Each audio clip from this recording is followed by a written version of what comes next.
ഇന്ന് ഡെലിവറി കഴിഞ്ഞിട്ട് എൻ്റെ ഒരു 15ാമത്തെ ദിവസമാണ് ഇന്ന്. ഞാൻ ഡെയിലി വീഡിയോ ഇടുന്നത് ഞാനൊരു ചലഞ്ചൊക്കെ എടുത്തിരുന്നു. അത് എന്തായാലും ഫ്ലോപ്പായി പോയിട്ടുണ്ട്. കാരണം ഞാൻ ഇന്നലെ വീഡിയോ ഇട്ടില്ല.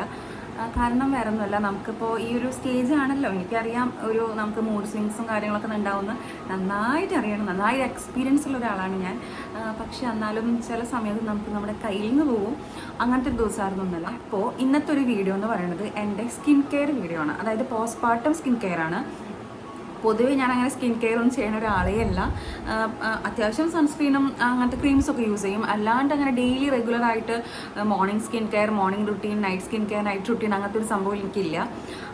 പക്ഷേ പോസ്റ്റ്പാർട്ടം സമയത്ത് നമുക്ക് പാക്സും കാര്യങ്ങളൊക്കെ അത്യാവശ്യം എത്രമാത്രം ഇമ്പോർട്ടൻസ് ആണ് ഞാൻ പറഞ്ഞതിൻ്റെ ആവശ്യമില്ലല്ലോ. അപ്പോൾ അങ്ങനത്തെ ഒരു ദിവസമാണ്. അപ്പോൾ ഞാൻ കരുതി ഞാൻ ഫ്രഷ് ആയിട്ട് സ്റ്റാർട്ട് ചെയ്യാം, ജസ്റ്റ് ഒന്ന് വീഡിയോ എടുക്കാമെന്ന് കരുതി. അതാണ് ഞാനിപ്പോൾ ഒന്ന് വീഡിയോ ചെയ്യണത്. അപ്പോൾ അതിന് മുൻപ് പറയട്ടെ, എൻ്റെ സ്കിൻ കെയർ, അതായത് എൻ്റെ ഫേസിൽ ഞാൻ മനസ്സിലാക്കിയെടുത്തോളം പ്രശ്നങ്ങൾ എന്താണെന്ന് വെച്ചിട്ടുണ്ടെങ്കിൽ, ഫസ്റ്റ് പ്രശ്നം പിഗ്മെൻറ്റേഷൻ ആണ്. ഈ ഒരു മൗത്തിൻ്റെ ഏരിയയിലും പിന്നെ അതുപോലെ തന്നെ നെക്കിലും പിഗ്മെൻറ്റേഷൻ. എനിക്ക് ഓൾറെഡി പിഗ്മെൻറ്റേഷൻ ഒരു ടാൻ പോലെ ഉണ്ടായിരുന്നു. പക്ഷേ പ്രഗ്നൻ്റ് ആയതോടുകൂടി നല്ല പിഗ്മെൻറ്റേഷനായി. ഈ ഒരു മൗത്തിൻ്റെ ഏരിയയിലും ഈ ഒരു കഴുത്തിലും നല്ല പിഗ്മെൻറ്റേഷൻ വന്നു. എനിക്ക് എൻ്റെ ഫസ്റ്റ് പ്രഗ്നൻസി വെച്ച് നോക്കുമ്പോൾ ഇത് കുറവാണ്. ഫസ്റ്റ് പ്രഗ്നൻസിയിൽ ഭയങ്കര അലമ്പായിരുന്നു. ഈ വട്ടം എനിക്ക് അത്ര പിഗ്മെൻറ്റേഷൻ വന്നിട്ടില്ല, വരാൻ സമയം കിട്ടിയിട്ടില്ല എന്ന് പറയാം. ഫസ്റ്റത്തിൽ ഭയങ്കര മോശമായിരുന്നു. എനിക്കൊരുമാതിരി എന്താ പറയുക, ഈ ചൊറിച്ചിലൊക്കെ ഇല്ലേ, അതേപോലത്തെ ആക്നിയും കാര്യങ്ങളൊക്കെ ആയിരുന്നു നിറച്ച് വന്നിരുന്നത്. ഫേസിൻ്റെ ഇവിടെ എനിക്ക് വരുന്നുണ്ടെങ്കിൽ അതേ ഈ ഒരു പോർഷനും കഴുത്തിൻ്റെ ബാക്കും നന്നായിട്ട് പിഗ്മെൻറ്റേഷൻ വരും. എൻ്റെ കഴുത്തിൻ്റെ ബാക്കിലൊക്കെ ഈ ഒരു ഫംഗൽ ആക്നി നന്നായിട്ടുണ്ടായിരുന്നു. പിന്നെ ദൈവം സഹായിച്ച് അത് പ്രസവം കഴിഞ്ഞ് വേഗം തന്നെ പോയി. അത് നല്ലൊരു ഭാഗ്യം അങ്ങനെ വിചാരിക്കാം. കാരണം അതിന് വേണ്ടിയിട്ട് ട്രീറ്റ്മെൻ്റ് ഒന്നും എടുക്കേണ്ടി വന്നില്ല, വേഗം പോയി. പക്ഷേ ഈ വട്ടം ഒരുവിധം കുറഞ്ഞിരിക്കണം. എനിക്ക് പ്രഗ്നൻ്റ് ആയിരിക്കുമ്പോൾ ഇവിടെ വരും, അതുപോലെ കഴുത്തിൻ്റെ പിന്നെ ഞാൻ ഒന്നും ചെയ്തു തുടങ്ങിയിട്ടില്ല നമ്മൾ. അപ്പോൾ ഇന്ന് 15 ദിവസമായി. 15 ദിവസമായപ്പോഴാണ് ഡോക്ടർ നമ്മളോട് പറഞ്ഞിട്ടുള്ളത് ഈ ഉഴിച്ചിലും അങ്ങനത്തെ സംഭവങ്ങളൊക്കെ സ്റ്റാർട്ട് ചെയ്തോളാൻ. ഇത്ര നാളും നമ്മൾ തലയിൽ ഡിസ്ചാർജ് ചെയ്യുമ്പോൾ തന്നെ പറഞ്ഞിരുന്നു തലയിൽ മെഴുക്ക് പറ്റിക്കോളാൻ. അതിൻ്റെ ഒരു കോലാണ് ഇപ്പോൾ ഇത്. നിറച്ച് എണ്ണ ഒഴിച്ചിട്ടുള്ള ഒരു സംഭവം. പിന്നെ അത് കളയാൻ സമ്മതിക്കില്ല. അങ്ങനെ നമുക്ക് ഷാമ്പൂ ഒന്നും യൂസ് ചെയ്യാൻ പറ്റില്ല. അങ്ങനത്തെ ഒരു സ്റ്റേജാണല്ലോ ഇപ്പോൾ ഇത്. സമ്മതിക്കില്ല, യൂസ് ചെയ്യാൻ പറ്റില്ല എന്നല്ല, യൂസ് ചെയ്യാൻ സമ്മതിക്കില്ല, അങ്ങനെ തന്നെ വേണം പറയാൻ. അപ്പോൾ ഇന്ന് ഞാൻ എൻ്റെ ഒരു സ്കിൻ കെയർ സ്റ്റാർട്ട് ചെയ്യാമെന്ന് കരുതി. ഈ ഒരു പിഗ്മെൻറ്റേഷൻ, ഈ മൗത്തിൻ്റെ ഉള്ള പിഗ്മെൻറ്റേഷൻ, കഴുത്തിലെ പിഗ്മെൻറ്റേഷൻ, അതാണ് പിഗ്മെൻറ്റേഷൻ മെയിനായിട്ടുള്ളത്. പിന്നെ അങ്ങനെ കുരു, ആക്നി അങ്ങനത്തെ സംഭവങ്ങളൊന്നും ഇല്ല. പിന്നെ വരുന്നതാണ് ഡീകളറേഷൻ. നെറ്റി വേറൊരു കളറ്, ഇവിടെ കവളിൻ്റെ ഇവിടെ ഒരു കളറ്, ഇവിടെ ഒരു കളറ്, ഇവിടെ ഒരു കളറ്, ഇവിടെ ഒരു കളറ്. അതായത് ഈ ഒരു ഡീകളറേഷൻ അതൊരു പ്രശ്നമാണ്. പിന്നെ അടുത്ത പ്രശ്നം എന്ന് പറയുന്നത് ഡാർക്ക് സർക്കിളാണ്. അതിനിപ്പോൾ ട്രീറ്റ്മെൻറ്റ് ഞാനൊന്നും ചെയ്യുന്നില്ല, അത് അവിടെ തന്നെ ഇരിക്കട്ടെ. അതെനിക്ക് കുറേ കാലമായിട്ടുള്ളത് തന്നെയാണ്. അടുത്തായിട്ട് ഞാൻ ശ്രദ്ധിച്ചൊരു സംഭവമാണ് ഈ ഒരു ഓപ്പൺ പോഴ്സ്. അത് ഉണ്ട്, നമുക്ക് കാണണ്ടോയെന്ന് അറിഞ്ഞൂടാ. പക്ഷേ ക്യാമറയിൽ അങ്ങനെ കാണില്ല, പക്ഷേ കണ്ണാടിയിലൊക്കെ നോക്കുമ്പോൾ അത്യാവശ്യം നന്നായിട്ട് ഓപ്പൺ പോഴ്സ് കാണുന്നുണ്ട്. പ്രശ്നങ്ങളുള്ളൂ, അതായത് പിഗ്മെൻറ്റേഷൻ, ഡീകളറേഷൻ, ഓപ്പൺ പോഴ്സ്, പിന്നെ ഈ മൗത്തിൻ്റെ വെച്ചിട്ടുള്ള കറുപ്പ്. അതൊക്കെയാണ് കറൻ്റ്ലി എൻ്റെ ഫേസിൽ ഞാൻ കണ്ടുവച്ചിട്ടുള്ള പ്രശ്നങ്ങൾ.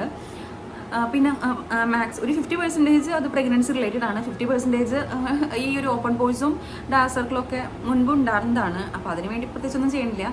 ഇപ്പോൾ ഈ പിഗ്മെൻറ്റേഷന് വേണ്ടി എന്തെങ്കിലുമൊക്കെ ഒന്ന് ചെയ്യണമെന്ന് കരുതുന്നുണ്ട്. അപ്പോൾ നമുക്ക് അതിന് വേണ്ടിയുള്ള പാക്കും കാര്യങ്ങളാണ് ഇപ്പോൾ ഞാൻ സെലക്ട് ചെയ്തിട്ടുള്ളത്. എൻ്റെ മുടി എക്സ്ക്യൂസ് ചെയ്യണം, കാരണം ചീർപ്പ് തൊടാൻ സമ്മതിക്കില്ല, കൈ കൊണ്ടൊന്നും ഇങ്ങനെ ആക്കാനും കൂടി സമ്മതിക്കാത്തൊരു സ്റ്റേജാണ്. അതുകൊണ്ട് വെറുതെ ഞാൻ എങ്ങനെയൊക്കെയോ സൈഡിലേക്ക് ഇട്ടതാണ്. പിന്നെ ഇങ്ങനെ എണ്ണ ആകെ ഒട്ടിപ്പിടിച്ചിരിക്കുന്നതുകൊണ്ട് കെട്ടി വെച്ചിട്ടുണ്ടെങ്കിൽ കോഴിമുട്ട പോലെ ഇരിക്കും ഫേസ് കാണാനായിട്ട്. അപ്പോൾ പിന്നെ എന്തൊക്കെയോ അഡ്ജസ്റ്റ് ചെയ്ത് മുടിയിട്ടുള്ളതാണ്. അതുകൊണ്ട് 2 ഉള്ളൂ, അത് അഴിച്ചിട്ടിരിക്കേണ്ട ആവശ്യമുണ്ടോ എന്നൊക്കെ പറഞ്ഞിട്ടുള്ള കമൻസും കാര്യങ്ങളൊക്കെ ഞാൻ ഹെയറിനെ പറ്റിയിട്ടുള്ള ബോഡി ഷേവും കാര്യങ്ങളൊന്നും ഒക്കെ ഞാൻ നിരോധിച്ചിരിക്കുകയാണ് ഇപ്പോൾ. ഈ ഒരു കാരണം വേറെ നിവൃത്തിയില്ല, ഇങ്ങനെയല്ലേ ഇടല്ലാണ്ട് വേറെ നിവൃത്തിയില്ല. കെട്ടിവെക്കാനും സമ്മതിക്കില്ല, വീരാൻ സമ്മതിക്കില്ല, മുടി തൊടാൻ സമ്മതിക്കില്ല, അങ്ങനത്തെ ഒരു സ്റ്റേജാണ്. അപ്പോൾ പിന്നെ ഇങ്ങനെ എനിക്ക് നിവൃത്തിയുള്ളൂ. എൻ്റെ ഫസ്റ്റ് സ്റ്റെപ്പായിട്ട് ഞാൻ കാണുന്നത് നമ്മുടെ ഫേസ് ഷേവ് ചെയ്യലാണ്. അപ്പോൾ അതിന് വേണ്ടിയിട്ട് ഞാൻ ആസ് യൂഷ്വൽ ഞാൻ ഈ ഒരു സംഭവമാണ് യൂസ് ചെയ്യുക. അപ്പോൾ അതിനെ എടുത്തിട്ടുണ്ട്. നമുക്കപ്പോൾ ഫസ്റ്റ് സ്റ്റെപ്പായിട്ട് നമുക്ക് ഫേസ് ഷേവ് ചെയ്യാം.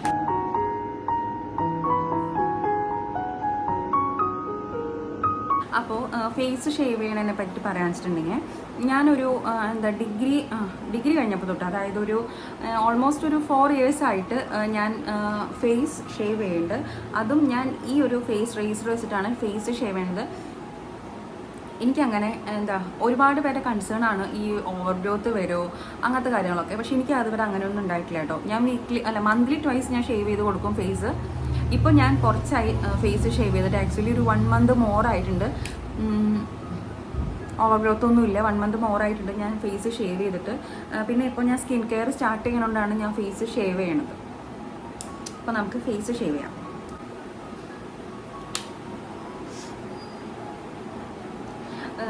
ഇതിൽ നോക്കിയിട്ട് ഫേസ് ഷേവ് ചെയ്തിട്ടുണ്ടെങ്കിൽ നാളേക്ക് ഫുള്ള് മുറിവും കാര്യങ്ങളൊക്കെ ഉണ്ടാവും. അതുകൊണ്ട് ഞാൻ ഇവിടെ ഒരു മിറർ വെച്ചിട്ടുണ്ട്, അതിൽ നോക്കിയിട്ടാണ് ഞാൻ ഫേസ് ഷേവ് ചെയ്യണത്.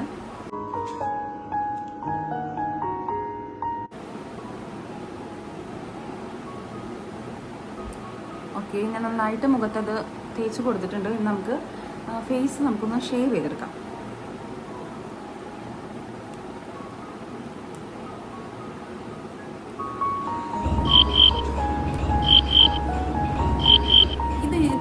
തുറക്കരുതെന്ന് വിചാരിച്ചിട്ട് അടച്ച പോലെ ഉണ്ടത്. പിന്നെ ഫേസ് ഷേവ് ചെയ്യാം.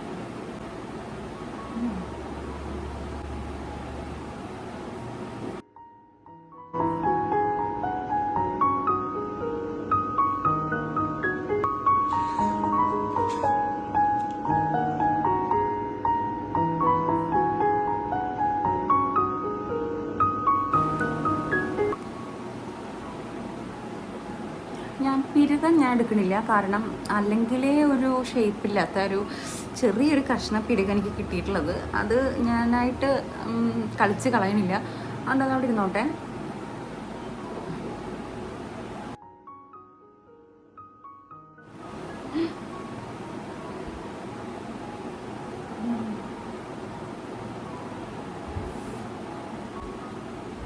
ഈ ബ്ലേഡ് നല്ല മൂർച്ചയുണ്ട്, എനിക്കതുകൊണ്ട് പേടിയാവണം. ബട്ട് അതേ ഓൾറെഡി ഒരു കട്ട് വീണ് കഴിഞ്ഞു. ഞാനതുകൊണ്ട് ഇനി അധികം ഇതാവില്ല, ഒരുവിധം പോയിട്ടുണ്ട്. അതുകൊണ്ട് ഇനി അധികം ഞാൻ ഷേവ് ചെയ്യണില്ല, കാരണം നല്ല മൂർച്ചയുണ്ട്. എനിക്കതുവരെ ഇത്രയും വലിയ കട്ട് എനിക്കിതുവരെ വന്നിട്ടില്ല. ചെറുതൊക്കെ വരാറുണ്ട്, പക്ഷേ ഇത് അത്യാവശ്യം നല്ലൊരു കട്ട് വീണിട്ടുണ്ട്. അവിടെ കിടന്നോട്ടെ. നമുക്ക് പോയിട്ട് ഫേസ് ഒന്ന് ഷേവ് ചെയ്തിട്ട് വരാം. അല്ല, ഫേസ് ഒന്ന് കഴുകിയിട്ട് വരാം. അപ്പം ഞാൻ പോയിട്ട് ഫേസ് നന്നായിട്ട് ഞാൻ ഫേസ് വാഷ് ചെയ്ത് വന്നിട്ടുണ്ട്. അപ്പർ ലിപ്സ് എടുത്തുകൊണ്ട്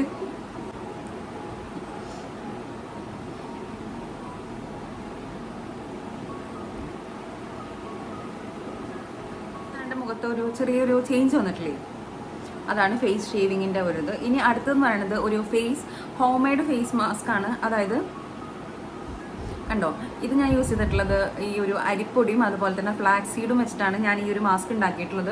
അപ്പോൾ എൻ്റെ വീഡിയോ ഞാൻ അതിൽ ഇട്ട് കൊടുക്കാം, ജസ്റ്റ് ഒന്ന് കണ്ടു നോക്കാം.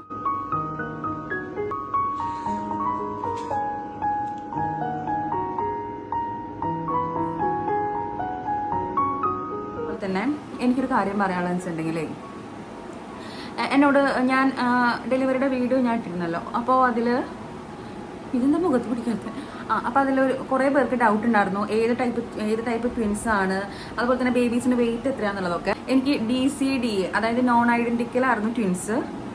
ആ ഒരു ടൈപ്പാട്ടോ ട്വിൻസ്.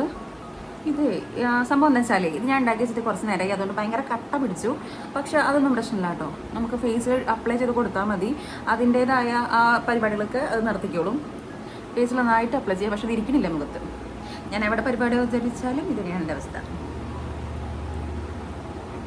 പിന്നെ കുളിക്കാൻ പോയതുകൊണ്ട് കുഴപ്പമില്ല. ഞാനിപ്പോൾ നമുക്ക് റൂമിൽ ഇരുന്നിട്ട് തന്നെയാണ് ഞാൻ എല്ലാം ചെയ്യണത്. കാരണം നമുക്ക് റൂമിൽ നിന്ന് പുറത്തിറങ്ങാൻ പറഞ്ഞിട്ട് പരിപാടിയില്ലല്ലോ. നമുക്ക് റൂമിൽ തന്നെ ഫുൾ ടൈം റൂമിൽ തന്നെയാണ് നമ്മൾ സ്പെൻഡ് ചെയ്യേണ്ടത്. ഞാൻ പിന്നെ റൂം ലോക്ക് ചെയ്തിട്ടാണ് ഞാൻ വീഡിയോ എടുക്കുന്നത്, കാരണം അമ്മ കണ്ടതിൻ്റെ പുറം പൊളിയും. നമുക്ക് നന്നായിട്ട് അപ്ലൈ ചെയ്ത് കൊടുക്കാം. ഒരുവിധം തേച്ച് ഞാൻ വെച്ചിട്ടുണ്ട്, ഞാൻ കുറച്ച് എടുത്തിട്ടുണ്ടായിരുന്നുള്ളൂ. അപ്പോൾ നമുക്ക് ആവശ്യമുണ്ടെങ്കിൽ യൂസ് ചെയ്യാം. നമുക്കത് ഫ്രിഡ്ജിലേക്ക് സ്റ്റോർ ചെയ്യാം, ഒരു 1 week ഇരുന്നോളും. പിന്നെ അടുത്ത് തന്നെ ഒരു കമൻ്റ് ആയിരുന്നു എൻ്റെ വീട് എവിടെയാണെന്നുള്ളത്. അപ്പോൾ എൻ്റെ വീട് ഇവിടെ തൃശ്ശൂരാണ്. തൃശ്ശൂർ ആങ്ങണ്ടിയൂരാണ് വീട്. പിന്നെ അതുപോലെ തന്നെ ഏത് ഹോസ്പിറ്റലായിരുന്നു എൻ്റെ ഡെലിവറിയും ചോദിച്ചിട്ടുണ്ട്. TM ഹോസ്പിറ്റൽ ചേറ്റുവ, അവിടെയായിരുന്നു ഡെലിവറി. ആക്ച്വലി ഞാൻ പറഞ്ഞിരുന്നല്ലോ, ഞാൻ ഫസ്റ്റ് ഡെലിവറിയുടെ ടൈമിൽ തന്നെ അമ്മ അവിടെ കാണിക്കാമെന്ന് പറഞ്ഞിരുന്നു, നല്ല ഡോക്ടറാണെന്നൊക്കെ പറഞ്ഞിരുന്നു. പക്ഷേ വീടിൻ്റെ അടുത്തുള്ള ഹോസ്പിറ്റലാണ് എനിക്ക് യാതൊരു താല്പര്യം ഉണ്ടായിരുന്നില്ല. പക്ഷേ ഈ ഒരു എക്സ്പീരിയൻസോടെ ഞാൻ ഒരുപാട് ഹാപ്പിയാണ്. ഈ സിസേറിയൻ്റെ എക്സ്പീരിയൻസോടെ ഫസ്റ്റും ഇവിടെ കാണിച്ചാൽ മതിയായിരുന്നു എന്ന് എനിക്കിപ്പോൾ തോന്നുന്നുണ്ട്. ഓക്കെ, ഇത്ര മതി. ഇനി ഇതൊരു നമുക്കൊരു 10 മിനിറ്റ് കഴിഞ്ഞിട്ട് നമുക്ക് കഴുകിക്കളയാം. അപ്പം ഞാൻ പോയിട്ട് ആ ഫേസ് മാസ്കും റിമൂവ് ചെയ്തിട്ട് വന്നിട്ടുണ്ട്. ഇപ്പം തന്നെ എന്തെങ്കിലും ഒരു ചേഞ്ച് ഒക്കെ തോന്നുന്നില്ലേ? അപ്പോൾ അതാണ്. പിന്നെ അടുത്തൊരു പ്രൊഡക്റ്റ്, ഈ സംഭവമല്ലേ കെമിക്കൽ പീൽ ഓഫ്, അത് ചെയ്യണമെന്ന് എനിക്ക് നല്ല ആഗ്രഹം ഉണ്ടായിരുന്നു. പക്ഷേ എനിക്കൊരു പേടി, കാരണം ഇതിൽ സാലിസിലിക് ആസിഡ് ഉണ്ട്. അപ്പോൾ ഞാനിപ്പോൾ സാലിസിലിക് ആസിഡ് പ്രഗ്നൻസി ടൈമിൽ അല്ലെങ്കിൽ ബ്രസ്റ്റ് ഫീഡിങ് ടൈമിൽ യൂസ് ചെയ്യുന്നതാണ് കാണുന്നത്.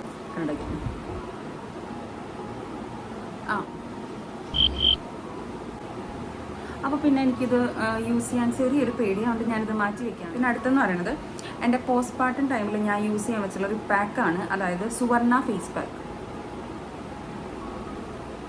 ഇത് വേണ്ട,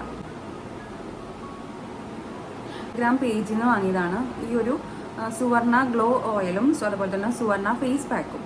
ഇത് ഒരു ആക്ച്വലി മുഖത്ത് ഒന്നും യൂസ് ചെയ്യണില്ല. സോ ഇത് ഞാൻ കുളി കഴിഞ്ഞിട്ടാണ് തേക്കുക. നമുക്ക് ഫേസിൽ മുഖത്ത് തന്നെ അപ്ലൈ ചെയ്തിടാൻ വേണ്ടു. ഇത് കുളിക്കാനായിട്ട് മുന്നേ പറയുകയാണെങ്കിൽ ഞാനിത് ഇത്രയും കാലം യൂസ് ചെയ്തിട്ടില്ല.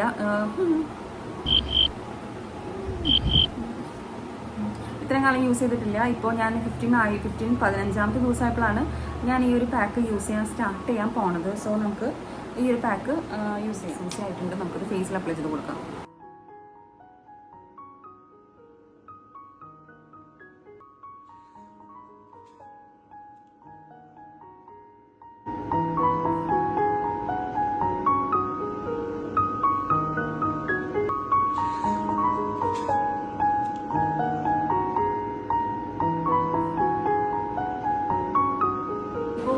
എൻ്റെ ഒരു പ്രഗ്നൻസി അല്ലെങ്കിൽ പോസ്റ്റ്പാർട്ടം ആഫ്റ്റർ ഡെലിവറി നോക്കുന്നത് എൻ്റെ അമ്മ തന്നെയാണ്. ഫസ്റ്റ് ഡെലിവറി നോക്കിയത് അമ്മ തന്നെയാണ്, ഇപ്പോൾ സെക്കൻഡ് നോക്കുന്നത് അമ്മ തന്നെയാണ്. ഫസ്റ്റ് ഡെലിവറി യൂസ് ചെയ്തത് ആൽമണ്ട് ഓയിലും അതുപോലെ തന്നെ കസ്തൂരി മഞ്ഞളും കൂടിയിട്ടുള്ള പാക്കായിരുന്നു. ഇപ്പോൾ പക്ഷേ ഞാനത് യൂസ് ചെയ്തിട്ടില്ല, കാരണം ഓയിലാണല്ലോ. മറ്റേത് നോർമലിന് നമുക്ക് അത്ര പെട്ടെന്ന് തന്നെ കുളി കാര്യങ്ങളൊക്കെ സ്റ്റാർട്ട് ചെയ്യും. ഇത് പിന്നെ സ്റ്റിച്ച് ഉണ്ടല്ലോ, അപ്പോൾ പിന്നെ അത് ഫുൾ ബോഡി ആയിരുന്നു. ഇത് പിന്നെ ഫേസിൽ മാത്രമേ ഞാൻ കോൺസെൻട്രേറ്റ് ചെയ്യുന്നുള്ളൂ. കസ്തൂരി മഞ്ഞളും ആൽമണ്ട് ഓയിലും നല്ലതാട്ടോ, ഭയങ്കര നല്ലതാണ്. ഇതൊക്കെ പെട്ടെന്ന് പോകും. പക്ഷേ ഞാനത് ഓയിലായതുകൊണ്ടാണ് ഇപ്പോൾ ഞാൻ അതിലേക്ക് കിടക്കാത്തത്, കാരണം സ്റ്റിച്ചും കാര്യങ്ങളൊക്കെ ഉണ്ടല്ലോ. പിന്നെ അതുപോലെ തന്നെ കസ്തൂരി മഞ്ഞൾ തേച്ചിട്ട് ഫുൾ ബോഡി നമ്മൾ തേച്ച് കുളിക്കുമ്പോൾ അതൊന്നും സ്റ്റാർട്ട് ചെയ്തിട്ടില്ല. ഇപ്പോൾ ജസ്റ്റ് ഞാൻ 15 ദിവസം കഴിഞ്ഞപ്പോൾ ഞാൻ ഇതിലേക്ക് കടന്നു എന്നുള്ളൂ, കാരണം പാക്കൊക്കെ തേച്ച് കുറേ നേരം ഇരിക്കണമല്ലോ, അത് ബുദ്ധിമുട്ടായിരുന്നു മുൻപ്. ഇപ്പോൾ 15 ദിവസം കഴിഞ്ഞപ്പോൾ ഓക്കെ ആയിട്ടുണ്ട്. അപ്പോൾ അതാണ് ഞാനിപ്പോൾ കുറച്ച് നേരം ഇരിക്കുന്നത്. 15 മിനിറ്റ് ഇരിക്കണം, ഇതൊന്ന് ഡ്രൈ ആവണമെങ്കിൽ നമ്മൾ ഇത്തിരി നേരം ഇരിക്കണം. അപ്പോൾ അത് ഞാനിപ്പോൾ തേച്ച് കഴിഞ്ഞിട്ട് ഇനി ഞാൻ പോയി കുളിച്ച് വന്നിട്ടാണ് പിന്നെ ഞാൻ ഈ ഗ്ലോ ഓയിൽ യൂസ് ചെയ്യണത്. കാരണം അത് ഫേസിൽ നമ്മളിട്ട് സാധാ സെറം പോലെയൊക്കെ തേക്കുന്ന സംഭവമാണ് ഗ്ലോ ഓയിൽ. പിന്നെ അവർ ഇത് ഡെയിലി യൂസ് ചെയ്യാൻ പറ്റുന്ന 2 സംഭവങ്ങളാണ്. അത് ഡെയിലി യൂസ് ചെയ്യണം, എന്നാൽ മാത്രമേ നമുക്കിതിൻ്റെ ഒരു റിസൾട്ട് കിട്ടുള്ളൂ. അപ്പം ഞാൻ എന്തായാലും ഒരു 1 മന്ത് കൺസിസ്റ്റൻ്റ് ആയിട്ട് ഇതെന്നെ യൂസ് ചെയ്യാൻ തന്നെ കരുതണം. ഇത് കഴിഞ്ഞിട്ട് ഞാൻ വേറൊരു മാസ്കിലോട്ടും കാര്യങ്ങളൊക്കെ കിടക്കുള്ളൂ. പോയിട്ട് കുളിച്ചിട്ട് വരാം. കുളിച്ച് വന്നിട്ട് നമുക്കിനി ബാക്കി കാര്യങ്ങളിലേക്ക് കിടക്കാം. ഞാനപ്പോൾ പോയി കുളിയൊക്കെ കഴിഞ്ഞ് വന്നിട്ടുണ്ട്. ഇനി നമുക്ക് ഈ ഒരു ഗ്ലോ ഓയിൽ യൂസ് ചെയ്യാം.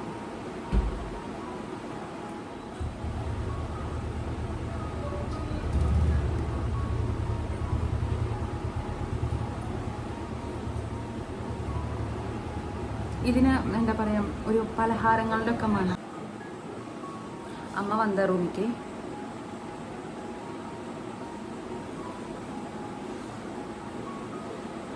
ഓക്കെ, ആചാര്യ പഞ്ചകർമ്മയുടെ ആട്ടോ ഈ ഒരു ഗ്ലോ ഓയിലും അതുപോലെ തന്നെ ആ സുവർണ ഫേസ് പാക്ക് എന്ന് പറയുന്നത് ഈ ഒരു ബ്രാൻഡിൻ്റെ ആയിരുന്നു. അപ്പോൾ ഇന്നത്തെ ഒരു വീഡിയോ എന്ന് പറയുന്നത് അതായത് എൻ്റെ പോസ്റ്റ്പാർട്ടം ഫേസ് പാക്സ്, അതായത് ഇന്ന് എൻ്റെ ഫസ്റ്റ് ഡേ ആണ് ഫേസ് പാക്സും കാര്യങ്ങളൊക്കെ സ്റ്റാർട്ട് ചെയ്യണത്.